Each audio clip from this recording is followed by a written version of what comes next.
அல்ஹம்துலில்லாஹ் அஷ்ஹது அன் லா இலாஹ இல்லல்லாஹு வஹ்தஹு லா ஷரீக லஹு. கடவுளை தவிர வேறு தெய்வம் இல்லை என்று நான் சாட்சியை பார்க்கிறேன். அவர் தனித்தவர், எந்தவித தேவைகளும் மற்றவர், ஈடு இணைகள் அற்றவர். இன்ஷா அல்லாஹ் இந்த ஜும்மாவுக்கு கடவுள் நமக்கு அருளி இருக்கிற அந்த வேதத்திலிருந்து சில வசனங்களை பார்ப்போம். நமக்கு செயல்முறை ப்ராசஸ் அப்படிங்கிறத பத்தி கடவுள் நமக்கு சொல்லித்தராரு. நம்ம வாழ்க்கையில நடக்கக்கூடியது எல்லாமே ஒரு ப்ராசஸ் தான். எப்படின்னா ஒரு ஃபில்ட்ரேஷன் ப்ராசஸ் மாதிரி. ஏன்னா மனிதனோட இயல்பை சொல்லும்போது சொல்றாரு, அவன் இயல்பிலேயே அவசரக்காரனா இருக்கிறான், பொறுமையற்றவனா இருக்கிறான், அகந்தையுடையவனா இருக்கிறான். எப்படின்னு கடவுள் மனிதனோட இயல்பு முழுசாவே கெட்டதாக தான் இருக்கு. அது எல்லாமே ஃபில்டர் பண்றக்கூடிய ப்ராசஸ் தான் இந்த வாழ்க்கை முறையா கடவுள் நமக்கு கொடுக்குறாரு. இது அதனால்தான் இது மீட்டு கொள்வதற்குரிய ஒரு வாய்ப்பு. அந்த கெட்ட சிந்தனைகள், கெட்ட விஷயங்கள் எல்லாம் நம்மளை விட்டு போகும்போதுதான் கடவுள் நம்மளை மீட்டு கொள்றாரு. அந்த கெட்ட விஷயங்களை தான் நம்ம அகந்தைங்கிற அந்த ஒரு வார்த்தையில சொல்றோம். ஆனா அது பல்வேறு விதமா நமக்கு இருக்குது. நம்மளுக்கு கோபமா இருக்கட்டும், நம்மளுக்கு விரக்தியா இருக்கட்டும், நம்ம எரிச்சல் அடைகிறதா இருக்கட்டும், இது எல்லாமே அகந்தை. அதுக்கு அகந்தை கீழே வர்றதுதான். தனித்தனியா சொல்லணும்னா அப்படிதான். இதெல்லாம் நம்ம ஃபில்டர் பண்ணாதான் நம்ம மீட்சிக்கு தகுதியுள்ளவங்களா ஆகும். அதுக்காக தான் கடவுள் நமக்கு இந்த வாழ்க்கை முறையை நமக்கு கொடுத்துருக்கிறார். ஏன்னா நமக்கு இந்த வேதத்துல தெளிவா சொல்லிட்டார், உங்களுடைய டெஸ்டினேஷன், அதான் நீங்க போய் சேர இடம் எப்படிப்பட்டதா இருக்கும் அப்படிங்கிற சொல்லிட்டாரு. ஒண்ணு சொர்க்கம், இன்னொன்னு நரகம் அப்படிங்கிறத சொல்லிட்டாரு. எல்லாருமே அந்த ரெண்டு இதுல தான் போக போறோம்.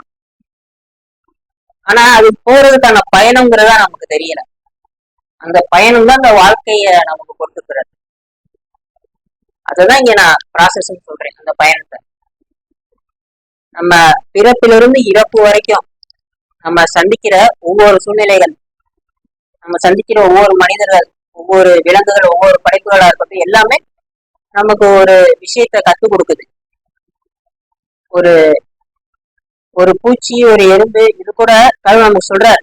அது எதுவுமே அடுத்தடுத்து நாளைக்கு என்ன, அடுத்து என்னன்னு அது எதுவும் சேர்த்து வைக்கிறது இல்லை. அதுக்குரிய உணவுகளை கடவுள் கொடுக்கக்கூடியவரா இருக்கிறாரு.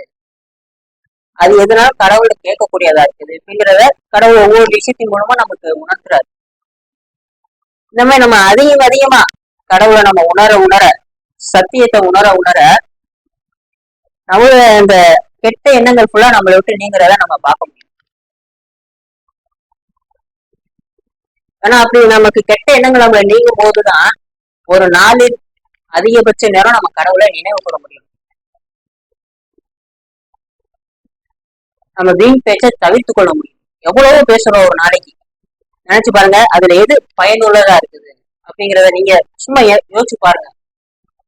நேற்று ஒரு நாள் இல்ல, இன்னைக்கு காலையில இருந்துச்சு இப்போ வரைக்கும் நம்ம எத்தனை பேர்த்த பார்த்துருப்போம், எவ்வளவு விஷயங்களை பேசியிருப்போம், என்னென்ன செஞ்சிருப்போம், எல்லாருமே பாருங்க. அதுல எத்தனை விஷயங்கள் பயனுள்ளதா இருக்குது. பயனுள்ளதுங்கிறது கடவுளை மட்டும் நினைவு கூறுறது. மற்ற எதுவுமே நமக்கு தேவையில்லாது.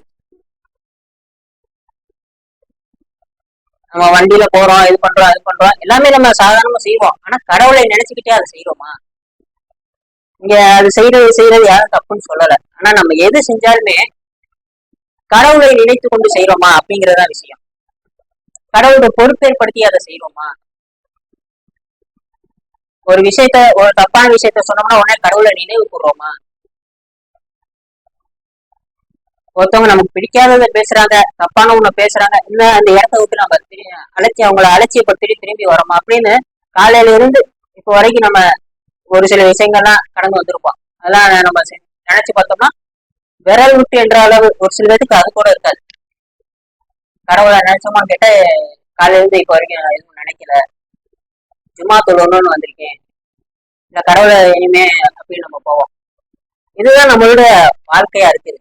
இந்த கெட்ட விஷயங்களை நீக்கிறது தான் இந்த ப்ராசஸா கடவுள் நமக்கு சொல்றாரு. இந்த விஷயங்கள் நீங்கும் போதுதான் நம்ம கடவுளை பற்றி நினைக்கக்கூடியவங்களா இருப்போம். ஆனா நம்மளோட இயல்பே கெட்டதாக இருக்கு. டக்கு டக்குன்னு ஏன் எதுக்குன்னு ஏதாச்சும் ஒரு கேள்வி கேட்டுரும். ஏன் இது நடக்குது, எதனால இது நடக்குது, எப்படி இது நடக்குது, எப்படி இது நடக்கலாம் இப்படின்னு நம்ம டக்கு டக்குன்னு அதாவது ஒரு ஜட்ஜ் பண்ணிடுறோம் எல்லாத்தையுமே. இது கெட்டது, இது நல்லது, இதெல்லாம் கெட்டது இப்படின்னு நம்ம டக்கு டக்குன்னு ஜட்ஜ் பண்றோம். ஆனா கடவுள் அதுக்கு நமக்கு சொல்றாரு. மோசஸ் மற்றும் அவருடைய குரு அவருடைய சரித்திரத்திலிருந்து நமக்கு படிப்பினைகள், மதிப்பு வாய்ந்த படிப்பினைகள் அப்படிங்கிற சொல்றாரு. அது என்ன படிப்பினை நம்ம பெறும்னா, நீங்கள் அறியாதவற்றை நான் அறிவேன் கடவுள் வானவர்கிட்ட சொல்றாரு பாத்தீங்களா, அந்த விஷயம்தான் படிப்பினையே. ஏன் இது நடக்குது, எதனால இது நடக்குது, எப்படி இது நடக்குது, இது எல்லாத்தையுமே என்ன பதில்னா கடவுள்கிட்ட கேட்டோம்னா, நீங்க அறியாததை நான் அறிவேன், அவ்வளவுதான். நம்ம அது கடவுள் நடத்துறாரு நம்புறதுதான் நம்மளோட வேலை. அதை போட்டு நம்ம ஆராய்ந்து நோண்டி இது எதனால நடக்குதுலாம் நமக்கு தேவையில்ல. காடு செல்லுன்னு நம்ம நம்பிக்கை கொள்றது மட்டும்தான் நம்மளுடைய வேலையை. வேற எந்த வேலையுமே நமக்கு இந்த உலகத்துல கிடையாது. இதை ஆராயணும், அதை ஆராயணும், இதெல்லாம் நமக்கு தேவையே இல்லை. நமக்கு தேவையான ஒன்னே ஒண்ணுதான், காட் இஸ் ரன்னிங் எவ்ரிதிங், அவ்வளவுதான். இதை பண்ணணும், அதை பண்ணணும், எதுவுமே நமக்கு தேவையில்லைங்கிற சொல்லிட்டாரு. அப்படி நம்ம நினைக்கும் போதுதான் நம்ம எதுக்குமே கேள்வி கேட்கறதுக்கு நமக்கு கேள்வியே நமக்கு வராது. கேள்வியே இல்லாத ஒரு நிலைக்கு நம்ம இருப்போம். ஏன் அப்படிங்கிற அந்த கேள்வியே நமக்கு இருக்காது. அந்த நிலைக்கு போகும்போதுதான் கடவுள் நமக்கு சொல்றாரு பாத்தீங்களா, உங்களுடைய வாழ்வின் நோக்கம் அப்படிங்கிற தலைப்புல சொல்றாரு, என்னை வழிபடுவதற்காகவே அன்றி நான் மனிதர்களின் திங்களை படைக்கவில்லை. அந்த நோக்கம் அப்பதான் நமக்கு தெரிய வரும். எதற்காக நம்ம கடவுளை வழிபடணும், ஏன் கடவுள் அப்படி சொல்றாரு, எதற்காக கடவுள் நம்மளை படைச்சாரு, இது எல்லா கேள்விக்கும் விடை தானாவே நமக்கு தெரிய வரும். இன்ஷா அல்லாஹ் அதுக்குரிய உதாரணத்தை யூசுப் அவரோட சரித்திரத்திலிருந்து நம்ம பார்க்கலாம்.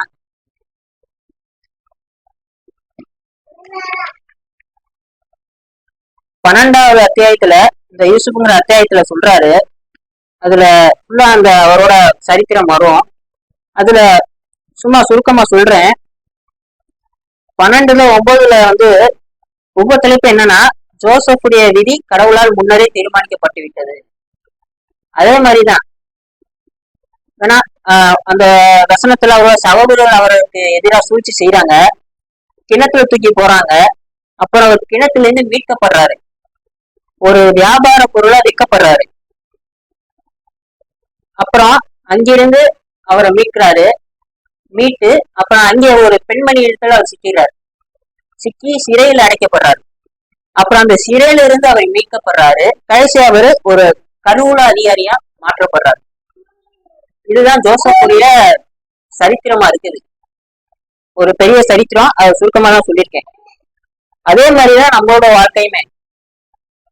நமக்கு சோதனையானது வரும், அதுல இருந்து நம்ம மீட்கப்படுறோம். மறுபடியும் சோதனைகள் வரும், அதுல இருந்து நம்ம மீட்கப்படுறோம். இப்படியே நம்ம வாழ்க்கை போய்கிட்டே இருக்கும். கடவுள் ஒருபோதும் நம்மள கைவிடுறது கிடையாது. நமக்கு சோதனைகளை கொடுத்து அதுல இருந்து ஒரு படிப்பினைய கற்றுக் கொடுத்து அதுல இருந்து நம்மள மீட்கிறாரு. ஒவ்வொரு மீட்சிக்குமே ஒவ்வொரு நல்ல விஷயங்கள், கடவுளை பற்றிய புரிதல்களை நமக்கு கொடுக்குறாரு. நம்மள அகந்தை எப்படி தீயதா இருக்குது அதை பற்றின புரிதலையும் நமக்கு கொடுக்குறாரு. இதுதான் நமக்கு மீட்சியா இருக்குது. நம்மை நாமே உணர்றது. நம்ம எவ்வளவு கெட்டவங்க, கடவுள் எவ்வளவு பெரிய நல்லவரா இருக்கிறாரு, எப்படிப்பட்டவரா இருக்கிறாரு அப்படிங்கிறத நம்ம உணர்றது. அப்படி உணரும் போதுதான் நம்மளுடைய பாவங்களை நம்ம ஒத்துக்க முடியும். எவ்வளவு பெரிய பாவம் செஞ்சோம் அப்படிங்கிறத நம்ம நினைச்சு பார்க்க முடியும். நம்ம வெறும் கலகம் கலகம் கலகம் கலகம் பண்ணிட்டு வந்துட்டோம் நம்ம சொல்லிக்கிட்டே இருக்கோம். ஆனா அது எவ்வளவு பெரிய விஷயம் அப்படிங்கிறது நமக்கு தெரியல. அது எவ்வளவு பெரிய பாவம்ங்கிறத கடவுள் நமக்கு சொல்றாரு. ஆனா அதோட வீரியம் நமக்கு தெரிய மாட்டேங்குது. ஏன் இது அவ்வளவு பெரிய பாவம், வெறும் வார்த்தைகளா நம்ம சொல்றோம். ஆனா இந்த மாதிரி இந்த வாழ்க்கையில கடவுள் நமக்கு சொல்லி தரபடி நம்ம போய்கிட்டே இருந்தோம்னா அப்பதான் நமக்கு புரியும். அது ஏன் கடவுள் அப்பேரு எப்படிப்பட்ட பாவம் அப்படிங்கிறத விவரிக்கிறாரு, அது ஏன் அப்படி சொல்றாரு நமக்கு தெரியும். ஏன் நீங்க கடவுளை மட்டும் வழிபடணும் அப்படிங்கிறதுக்குரிய காரணம் அப்பதான் நமக்கு தெரியும். அதற்காக தான் இந்த வாழ்க்கைய கடவுள் நமக்கு சொல்றாரு. மீட்சிக்கான கடைசி வாய்ப்பா இருக்குது.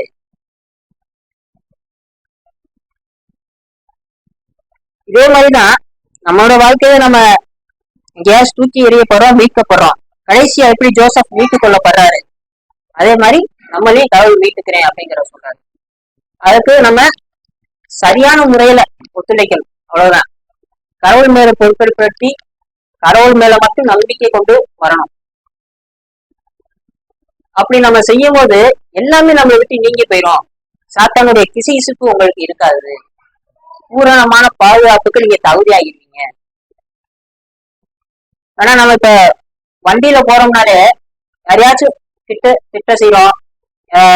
ஏத்தாப்புல வரவேன், இல்ல சைட்ல வரவேன், ஏதாச்சும் ஒரு தப்பு நடந்தா டக்குன்னு ஒரு வார்த்தைய வெளியே விட்டுறோம். விட்டா போய் எப்படி வராம பாரு, ஏதோ ஒண்ணு அவனை திட்டிடுறான்.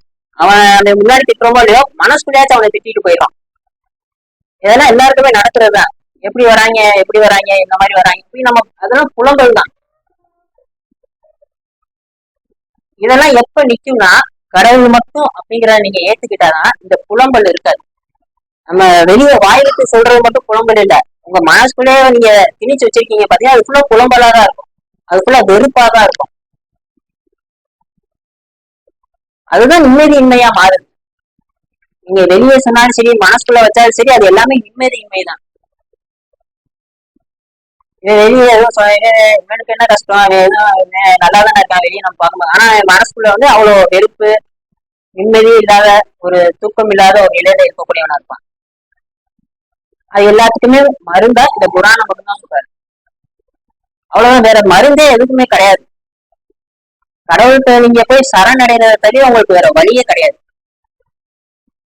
இந்த விஷயத்திலுமே வெளியே வரணும்னா நீங்க கடவுள்கிட்ட சரணடையணும், கடவுள்கிட்ட நீங்க ஒப்படைச்சிடணும், அவ்வளவுதான். அதுதான் ஒரே வழி அப்படிங்கிற சொல்றாரு. அந்த வழியெல்லாம் நமக்கு கொஞ்சம் கொஞ்சமா, அந்த வழிக்குள்ள நம்மளை கொஞ்சம் கொஞ்சமா கூட்டிக்கிட்டே வராரு.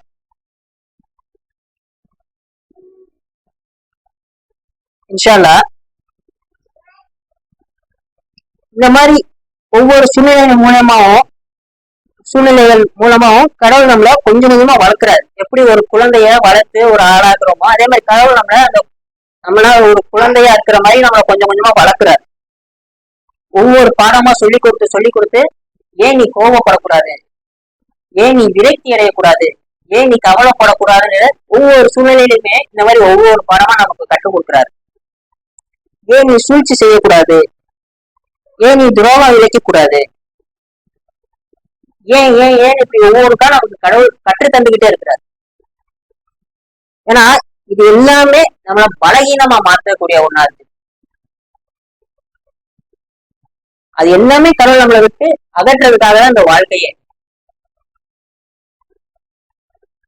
ஏன்னா பொறாமையை நம்ம நீக்குவோம் அப்படிங்கிற சொர்க்கத்துக்கு போறதுக்கு முன்னாடி அவங்களோட மனசுல உள்ள பொறாமைகளை நம்ம நீக்குறோம்.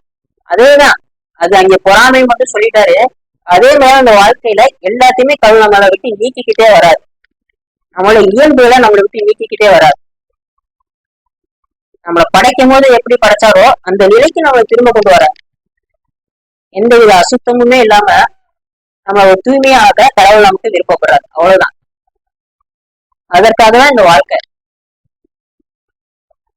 இன்ஷா அல்லாஹ் தொடர்ந்து பார்ப்போம். நம்ம ஆதி பாவத்துக்காக பாவம் கேட்போம். தூயல அல்ஹம்துலில்லாஹ் அஷ்ஹது அன் லா இலாஹ இல்லல்லாஹு வஹ்தஹு லா ஷரீக லஹு. கடவுளை தவிர வேறு தெய்வம் இல்லை என்று நான் சாட்சியம் பார்க்கின்றேன். அவர் தனித்தவர், எந்தவித தேவையும் மற்றவர், ஈடு இணைகளற்றவர். இன்ஷா அல்லாஹ் பலகீனம் அப்படிங்கிறத கடவுள் நமக்கு சொல்றாரு. பலகீனம்னாலே நம்மளோட அகந்தையை நேசிக்கிறது தான் பலகீனமே. உதாரணமா நம்ம செய்யற தவறுகளை நியாயப்படுத்துறது, நம்மளோட கோபத்தை நியாயப்படுத்துறது, நம்மளோட கவலையை நியாயப்படுத்துறது, நம்மளோட விரக்தியை நியாயப்படுத்துறது. ஒருத்தர் பெரிய கஷ்டத்துல இருக்கிறாரு அப்படின்னா, அப்ப அவர் கஷ்டப்படுறாரு புலம்புறாங்கன்னா, புலம்பெல்லாம் செய்யாதீங்க, எல்லாமே கடவுளுடைய நாட்டமா தான் இருக்குது அப்படின்னு நம்ம அவர்கிட்ட சொன்னோம்னா நீ இடத்துல இருந்து பாரு, அப்பதான் உனக்கு அந்த கஷ்டம் தெரியும். அதே அந்த கஷ்டத்தை அவர் நியாயப்படுத்துறாரு, அவர் அந்த புலம்பலை நியாயப்படுத்துறாரு. இது எல்லாமே அகந்தையோட வெளிப்பாடாதான் இருக்கு. நம்ம செய்யற குற்றங்களை நியாயப்படுத்த ஆரம்பிச்சிடும். அதுதான் அகந்தையோட. என்ன தப்பு செஞ்சோம், இதுல என்ன, நான் என்ன தப்பு செஞ்சேன், அவன் தப்பா வந்துட்டான், அதுக்காக நான் கோவப்பட்டேன், இதுல என்ன தப்பு இருக்குது, இதெல்லாம் அகந்தை, இதெல்லாம் தீய குணம் அப்படிங்கறத சொல்றாரு. நம்ம மேலும் மேலும் இந்த மாதிரி நம்ம நினைக்க நினைக்க இதெல்லாம் என்னன்னா அகந்தையை நேசிக்கிறதாயிரும். அகந்தையை விட்டு விலக மனசு இல்லாம போயிடும். ஆனா நம்ம என்ன செய்யறோம்னா அதிகமா நம்மளோட தவறுகளை நியாயப்படுத்துறோம். நம்மளோட கோபத்தை ஏதோ ஒண்ணு நியாயப்படுத்திக்கிட்டே இருக்கிறோம். அவர் செஞ்சது தப்பு தானே, அவர் மேல குற்றம் சொல்றோம், அதை அவர் நியாயப்படுத்துறோம். இப்படி நம்மையோ இல்ல இன்னொரு மேல குற்றம் சுமத்துறதையோ இந்த மாதிரி நம்ம வாடிக்கையா நம்ம செய்யக்கூடியவங்களா இருக்கிறோம். இங்க யாரு மேலேயுமே இங்க குற்றம் சுமத்த முடியாது. அதுதான் இங்க விஷயமே. ஒவ்வொருத்தருடைய விதியுமே முன்னரே தீர்மானிக்கப்பட்டு விட்டது. அங்க உபத்தலைப்புல சொல்லுவார், ஜோசப்புடைய விதி முன்னரே தீர்மானிக்கப்பட்டு விட்டது. ஆனா அது என்னன்னா ஒவ்வொருத்தருடைய விதியுமே முன்னரே தீர்மானிக்கப்பட்டு விட்டது. நீங்க இங்க யாரையுமே குற்றம் சொல்ல முடியாது. நீங்க குற்றம் சொல்லணும்னா உங்களை மட்டும்தான் நீங்க குற்றம் சொல்ல முடியும். வேற யாருமே நீங்க குற்றம் சொல்லவே முடியாது. இவனாலதான் நான் வழி தவறி போனேன், இவராலதான் நான் இந்த நிலையில இருக்கிறேன், இவருதான் என்னை ஏமாத்திட்டாரு, இப்படி நீங்க யாரையுமே சொல்ல முடியாது. இதெல்லாம் எப்ப நடக்கும்னா இந்த வாழ்க்கையோட நம்ம போகும்போது, இந்த படிப்பினைகள் எல்லாம் நம்ம பெறும்போதுதான் நம்ம அதை உணரவே முடியும். ஆனா நம்ம தாண்டி இவ்வளவு காலம் வந்துட்டோம், தாண்டி தாண்டி போய்கிட்டே இருக்கிறோம், ஒவ்வொரு வருஷத்தையும் தாண்டி தாண்டி போய்கிட்டே இருக்கிறோம். வாரம் வாரம் வரும், ஜும்மாவை அட்டன் பண்றோம், ஜும்மாவை கேட்கிறோம், சில பயன்களை கேட்கிறோம், அங்கிங்கே போறோம், கடவுளை பத்தி கேட்கிறோம். ஆனாலுமே நம்மளோட நிலை மாறுதான் பார்த்தோம்னா ரொம்ப கேள்விக்குறியாதான் இருக்கு. ஏன்னா நம்ம எல்லாருமே பிரிச்சு வச்சிருக்கிறோம். இந்த நேரம் கடவுளுக்காக, மற்ற நேரம் எனக்காக, மற்ற நேரம் என்னோட வியாபாரத்துக்காக, மற்ற நேரம் என் குடும்பத்துக்காக, இப்படி நம்ம பிரிச்சு வச்சிருக்கோம். கடவுளுக்குன்னு இவ்வளவு நேரம் தான் ஒரு நாளைக்கு, 5 வேளை தொழுக, ஜும்மா இருந்தா 1/2 மணி நேரம். ஆனா கடவுளை நினைவு கூறுறதுதான் நம்மளோட வாழ்க்கையோட நோக்கமாவே இருக்குது. அதை நம்ம யாருமே பார்க்க மாட்டேங்கிறோம். அதுக்குரிய நேரம் வந்துச்சா தொழுகிறோம், அவ்வளவுதான், முடிஞ்சிருச்சு, கடமை முடிஞ்சிருச்சுங்கிற மாதிரி நம்ம அப்படியே போயிடுறோம். நீங்க எது செஞ்சாலுமே கடவுளை நினைவு கூறாம செய்யாதீங்க, அதுதான் இங்க நமக்கு கட்டளையா இருக்கு. அதுதான் நம்மள சரியான பாதைக்கு கொண்டு செல்லக்கூடியதா இருக்கு. கடவுள்கிட்ட பொறுப்பு ஏற்படுத்துறது மட்டும்தான் ஒரே வழியா இருக்கு. ஏன்னா அப்படி பொறுப்பு ஏற்படுத்துறவங்கள கடவுள் நேசிக்கிறேன் அப்படிங்கிற சொல்றாரு. கடவுள் நேசிக்கிறவங்கள ஒருபோதும் கைவிடுறதுங்க. உங்களை தப்பான பாதைக்கு அவர் கூட்டிட்டு போக மாட்டார், தப்பான செயல்களை செய்ய விட மாட்டார். ஏன்னா நீங்க கடவுளுடைய நேசத்திற்கு உள்ளாகிட்டீங்கன்னா எதுவுமே உங்களை தீண்டாது. அதற்காக தான் மறுபடியும் சொல்றாரு, பொறுப்பேற்படுத்துங்க, பொறுப்பேற்படுத்துங்க, பொறுப்பேற்படுத்துங்க, நான் நேசிக்கிறேன். பொறுப்பேற்படுத்துவதால் கடவுளிடமே பொறுப்பேற்படுத்த வேண்டும்.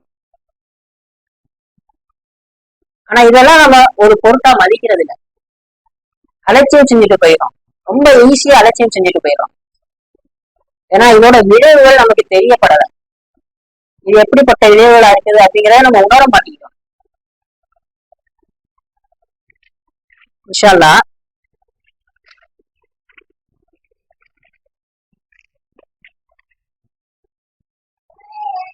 ஆனா இங்க பெரும்பான்மையான மனிதர்கள் அவங்களோட மைண்ட் செட், அவங்களோட மனநிலை எப்படிப்பட்டதா இருக்குன்னா இந்த உலக விஷயங்களுக்கு முக்கியத்துவம் தான் அளிக்கிறோம். ஏன்னா நமக்கு நிறைய வசனங்கள்ல இவ்வளவு வாழ்க்கை வரலாறு, தூதர்கள் அதிகாரிகளோட வாழ்க்கை வரலாறுகள் நமக்கு ஏன் எடுத்து சொல்றாருன்னா, தூதர்களை அவங்களுக்கு முன்மாதிரி அமைச்சிருக்கேன் அப்படிங்கிற சொல்றாரு. நமக்கு ஒரு குழந்தை இருந்துச்சுன்னா, இல்ல ஏதாச்சும் ஒரு குழந்தை இருந்துச்சுன்னா அதை நம்ம எப்படி வளர்க்கலாம், எந்த மாதிரி வளர்க்கலாம், அதை எந்த ஸ்கூல்ல சேர்க்கலாம், எந்த காலேஜ்ல சேர்க்கலாம், வேற எதுல அதை சேரலாம், இந்த மாதிரி நம்ம நினைக்கிறோமே தவிர அது ஒரு நன்னெறியான குழந்தையா இருக்கணும் அப்படிங்கிறத ரொம்ப ரொம்ப ரொம்ப கம்மியா தான் நினைக்கிறோம். கடவுளுக்கு அந்த குழந்தை பயப்படக்கூடியதா இருக்கணும், கடவுளுக்கு சரணடைந்த ஒரு குழந்தையா இருக்கணும் அப்படிங்கிறத நம்ம எங்க நினைக்கிறோம். அந்த குழந்தைக்கு எப்படி கல்யாணம் செய்யலாம், கல்யாணம் செய்யறதுக்கு எப்படி நகை சேர்க்கலாம், இப்படியே நம்ம நினைக்கிறோம். ஆனா அது உண்மையான நோக்கம் என்ன? அந்த குழந்தையோட உண்மையான நோக்கம் என்ன? உங்களோட உண்மையான நோக்கம் என்ன? கடவுளுக்கு மட்டும் சரணடைறதுதான் நோக்கம். ஆனா அந்த நோக்கத்தை நம்ம நினைக்கிறோமா அப்படின்னு பார்த்தா அது ரொம்ப ரொம்ப ரொம்ப ரொம்ப சொற்பமா தான் இருக்கு. எப்படி நம்ம அந்த குழந்தைய எந்தவித கஷ்டமுமே இல்லாம வளர்க்கணும், எந்தவித நோய் வந்துடக்கூடாது, பார்த்து பார்த்து வளர்க்கணும், நம்ம எவ்வளவு மெனக்கிடுறோமோ இந்த அளவுக்கு அது நன்னெறியா வளர்க்கறதுக்கு மெனக்கிடுறோமா, இல்ல அதை நினைச்சு பார்க்கிறோமா? அதெல்லாம் என்னன்னா இந்த உலக விஷயங்களுக்கு முக்கியத்துவம் அளிக்கிறது தான்.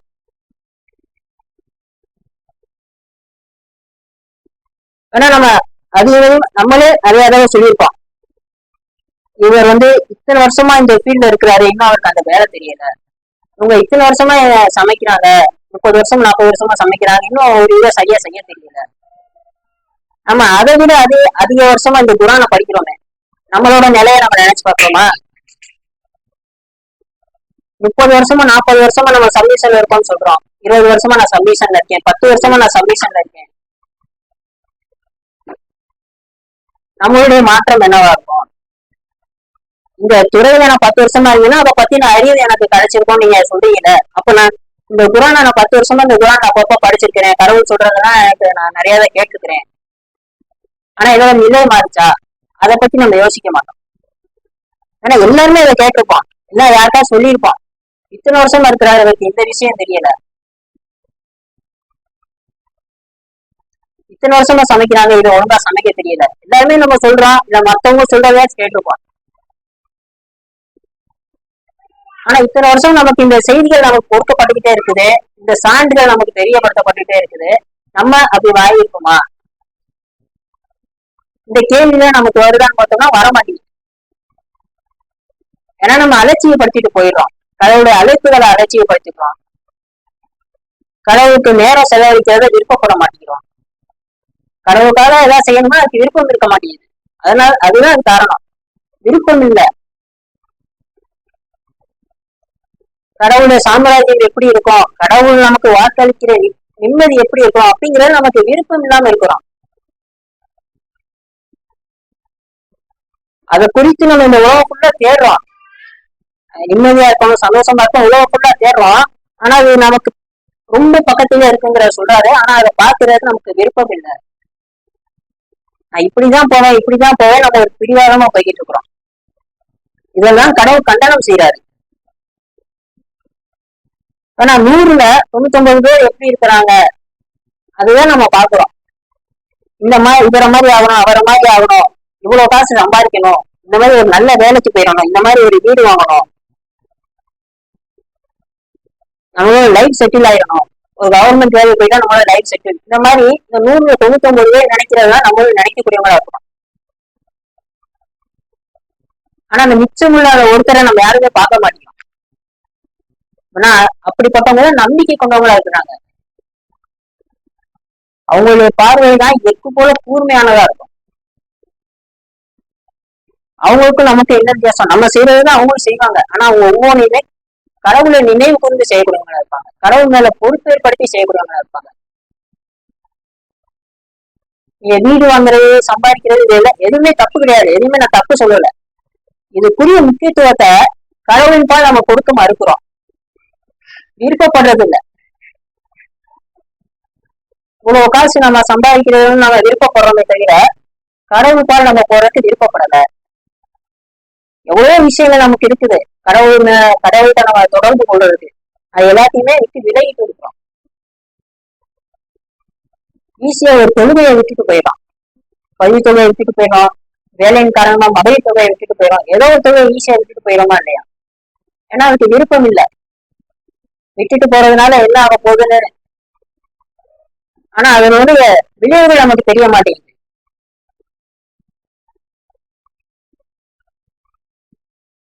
ஏன்னா 15:3 சொல்றாரு, 15:2-3 சொல்றாரு,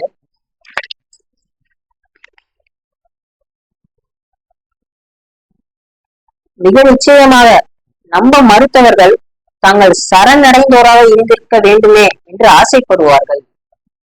அவர்கள் முன்னத்தும் சுகம் அனுபவிக்கட்டும். மேலும் ஆசை மீது எண்ணங்களால் குருட்டுத்தனமாக இருக்கட்டும், அவர்கள் கண்டு கொள்வார்கள்.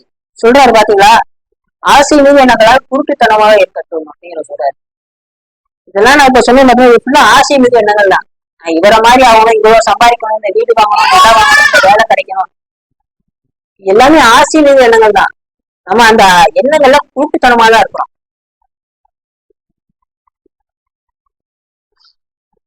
ஆனா நம்ம வாழ்க்கையோட நோக்கம்ங்கிற பார்த்தீங்கன்னா நம்ம நம்பிக்கையாளர் ஆகணும் அப்படிங்கிறத விட நம்ம இந்த உலக விஷயங்களை நமக்கு கிடைக்கணும் அப்படிங்கிறத நம்ம அதிகமா விரும்புறோம். ஏன்னா இந்த விஷயம் கிடைக்கலாம், அதோட விளைவுகள் எப்படிப்பட்டதா இருக்கும் அப்படிங்கிறத நான் கண்ணால பாக்குறேன். ஒருத்தருக்கு எனக்கு அந்த வேலை நல்ல வேலை கிடைக்கணும், என் வாழ்க்கை எப்படி மாறி இருக்குது அப்படிங்கறத நான் கண்ணால பாக்குறேன். எனக்கு அந்த மாதிரி ஒரு வாழ்க்கை வேணாங்கிறதுக்காக எனக்கு ஒரு நல்ல வேலை கிடைக்கணும் அப்படின்னு நம்ம ஓடிக்கிட்டு இருக்கிறோம். என்ன இந்த தொழுகைங்கிறதுனால என்ன விளைவுகள் நமக்கு தெரிய மாட்டேங்குது. ஆனா அது படு பயங்கரமான விளைவுகளா கடவுள் நமக்கு சொல்றாரு.